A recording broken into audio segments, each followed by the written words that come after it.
Silence.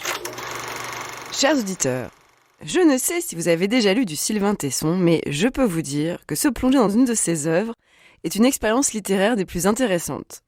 Ni véritablement un roman avec sa trame narrative, ni véritablement un journal de bord détaillé, ces œuvres, qui s'appuient sur ses expériences personnelles de dépassement de soi, souvent dans des conditions extrêmes, suivre les traces de l'armée napoléonienne en Russie, celles des prisonniers du Goulag, celles d'une mythique panthère des neiges aux confins du Tibet, sont un prétexte à l'introspection, ou plutôt à la philosophie.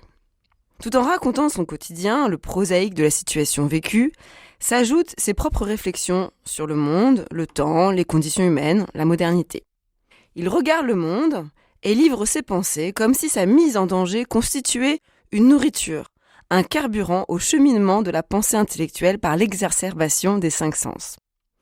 Faire un film sur un roman de Tesson est véritablement une gageure à laquelle Denis Imbert s'est attelé avec brio en suivant le parcours des chemins noirs.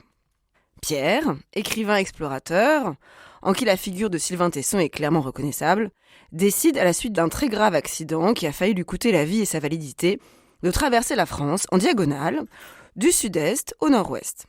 1300 km pour un homme, encore en phase de récupération physique, mais déterminé à se sentir vivant. Comme autrefois les pèlerins partaient pour de longs voyages pour remercier Dieu ou demander Dieu, Pierre, lui, part dans une quête. Non pas proprement spirituelle, ça serait trop simple, mais en recherche de vérité, ce qui est plus juste. À l'image des philosophes antiques qui marchaient tout en devisant, Pierre marche et réfléchit et livre ses réflexions. Et l'on voit un homme cabossé, souffrant dans des paysages époustouflants, sans autoroute, sans lotissement, sans zone commerciale, presque sans habitation. Un territoire qui a quelque chose de paléolithique, quelque chose du monde d'avant la domestication de la nature. C'est un film contemplatif où le spectateur accompagne Jean Dujardin, alias Pierre, dans ses pérégrinations qui, lui-même, nous accompagne de sa voix, nous narrant ses bribes de pensée, nourrissant son processus créatif. Une citation m'a marquée, exprimant tous les sens du film. Certains hommes espéraient entrer dans l'histoire. Nous étions quelques-uns à préférer disparaître dans la géographie. Elle seule, cette citation, résume toute une manière d'être au monde.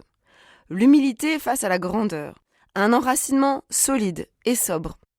Tant de gens avant nous ont disparu dans la géographie sans faire de vagues, en restant immobiles.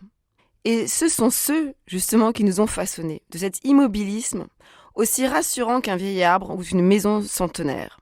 Nous nous inscrivons dans une filiation qu'il est réjouissant de redécouvrir et rassurant de goûter physiquement par nos sens, car la beauté conduit au vrai. Pour finir, j'avais envie de vous citer Sainte Thérèse d'Avila. Que rien ne te trouble, que rien ne t'effraie, tout passe. Dieu ne change pas, la patience obtient tout. Celui qui possède Dieu ne manque rien.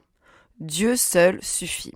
Enfin, ce film peut vous donner des envies de lecture et de randonnée, et c'est très bien. Bonne séance.